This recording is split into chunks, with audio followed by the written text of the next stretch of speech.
All right. Hello, everyone, and now welcome to a game between Yumiko and Lynn taking place here on Amazonia. Over here on the top right-hand side of the map, we have Lynn spawning as, well, the blue orc player over here on the top right. Meanwhile, on the bottom left, we have, well, who other than Lynn spawning as, or excuse me, Yumiko. What am I thinking? Yumiko spawning as the red human. Little bit tired today, and for those of you guys who are following me and subscribed to me on YouTube, thank you. If you're not subscribed and like what you see, hit the subscribe button. If you don't like what you see but still want to inflate my subscribe numbers, go ahead, hit subscribe and ignore me like, well, 60,000 of my other subscribers. Anyways, let's go ahead and break things down here. What is going to be happening on this matchup 1v1 here on Amazonia? Bottom left hand side of the map, we have well, Yumiko spawning here as red. We'll see what hero will be taking place here, and it is most likely going to be the Archmage. Archmage still the primary hero that we've seen come out from human players even after the 1.29 patch. Perhaps that just goes to show that the game, well, was really fine or highly tuned already for human, or Archmage was not necessarily that powerful, or was finally brought to the power level of all of the other heroes.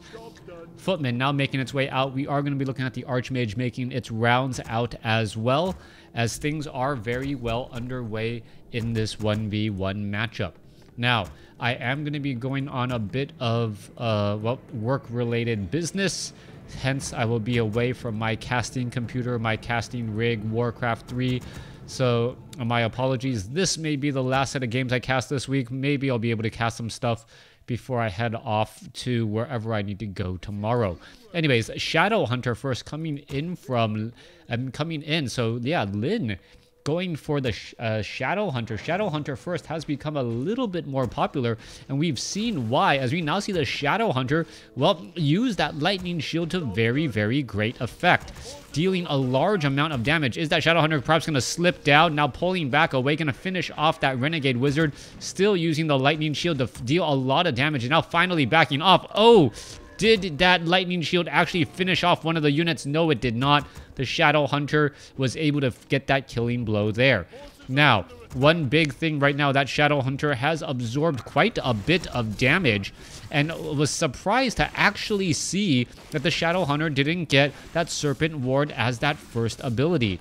Now that he does have that Serpent Ward, well, he could have used that significantly earlier, done a lot more damage without having to take nearly as much damage. But then again, what's one healing salve cost anyways? What, 33 gold in the world of Warcraft? That is not very much, I guess, even in World of Warcraft, as well as the Shadowhunter quickly uses those healing salves, now going to heal back up. Here's the engagement. It looks like some damage will be dealt to that Serpent Ward as well. The Serpent Ward, I guess, a high priority target, as the, well, Global Taskmaster and the Global Tunnelers also taking a little bit of damage here.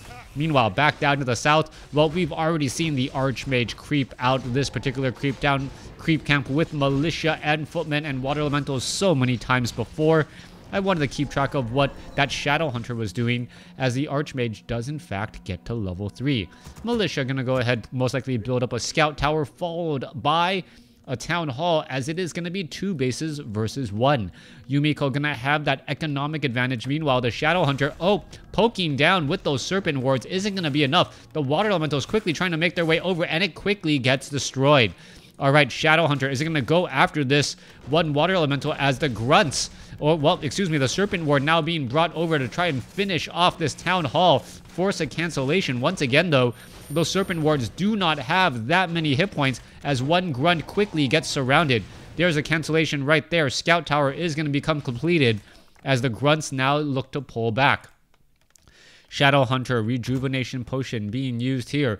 Forest Troll Berserker followed by Forest Troll Trappers. That Shadowhunter really needs to get to level 2 more, because he wants to get level 2 Serpent Wards than anything else. Level 2 is just a hop, skip, and a jump away, or rather a Forest Troll Trapper away, as it does get taken down.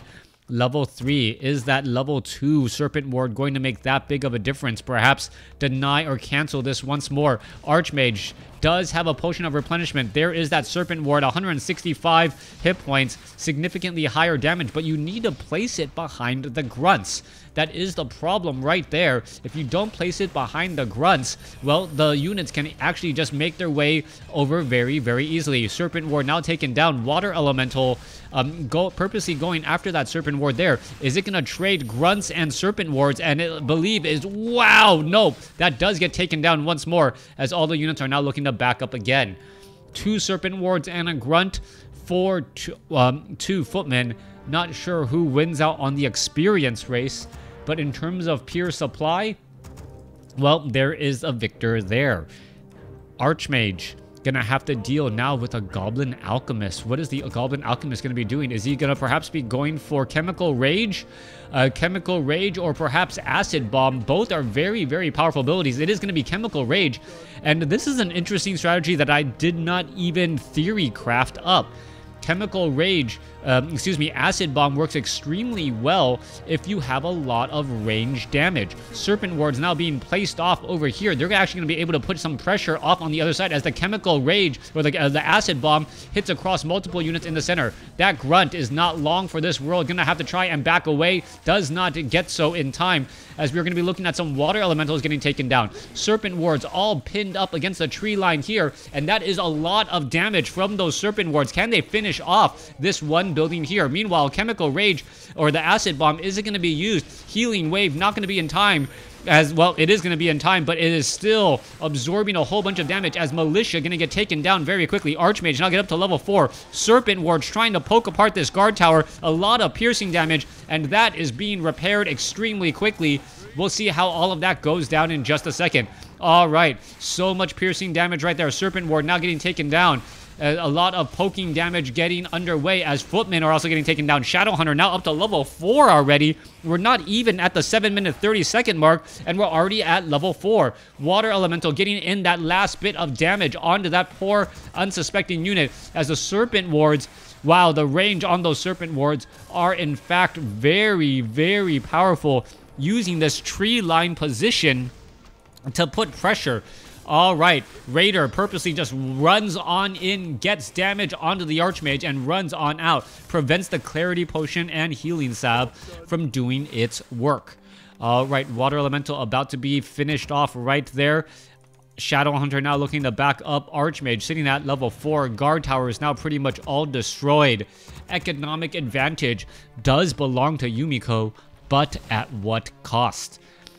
Strategy being used by Yumiko, upgrading the town hall here at the natural expansion so that you can call her arms at both locations. That is very powerful indeed, but you are also foregoing the extra hit points in on your main base.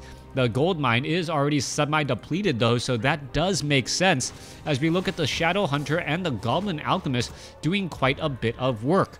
Now, the Goblin Alchemist, I never realized this in the past because I've never seen Tavern Heroes from Orc. The Goblin Alchemist actually is one of the best heroes to use that healing salve. Very, very high single regeneration target of heal is extremely effective, as we're going to be looking at a Scroll of Town Portal. Are the units, oh, are we going to see a chemical or acid bomb? No acid bomb right there. I would have suspected an acid bomb to try and get multiple armor removed since all those units were so closely put together. We can also see, well, what is this? Healing Wave and Healing Spray. All right, Healing Wave, Healing Spray. If that healing wasn't enough before, how much stronger is it now as we're looking at the Archmage? Archmage quickly realizes, hey, I need that potion of healing, but my armor is also significantly weaker. All right, the piercing damage from those Serpent Wards in the back. Archmage is in trouble. Archmage goes down. Chemical acid bomb, healing spray, as the footmen all getting poked apart now. This is absolutely deadly, but there are still a lot of guard towers that need to be, well, taken care of. All right, Serpent Wards, is it going to be enough? A lot of poking damage underway. Are the Raiders or the Grunts going to be able to get into position here? You can also take a look. The Chemical Rage or the Goblin Alchemist unable to do very much. Low hit point Grunt does need to back off, and is it going to back off in time? Footman getting taken down. The Serpent Wards are doing a great job. Level 5 now on the Shadowhunter. Shadowhunter with level 5 Is it going to be able to place down more Serpent Wards? That's 48 to 52 damage. And then if you add in negative armor from the Acid Bomb, all of a sudden, well, no, Healing Spray instead, saying, I am all in on this fight. And what are you going to do about it? Guard Tower going to get taken down here in just a few moments. Meanwhile, the keep has done being upgraded. We could have a call to arms, but no one's really repairing in this position at all. Attack is still underway. 2 guard towers are left. More militia being called over. The Serpent Wards, however, still dealing crazy amounts of damage as the Serpent Wards have really opened up my eyes in this matchup. Lin takes the game in an impressive fashion, and hopefully with more new things to see from patch 1.29. All right, my mind is just percolating with all of the ideas that Orc can do. Lin, thank you for an amazing game. Just, if not in terms of longevity, that was a rather short game, only 10 minutes and 33 seconds, as you can see, but still extremely well executed. Thanks for watching. Thanks for listening. Hope you guys enjoyed it.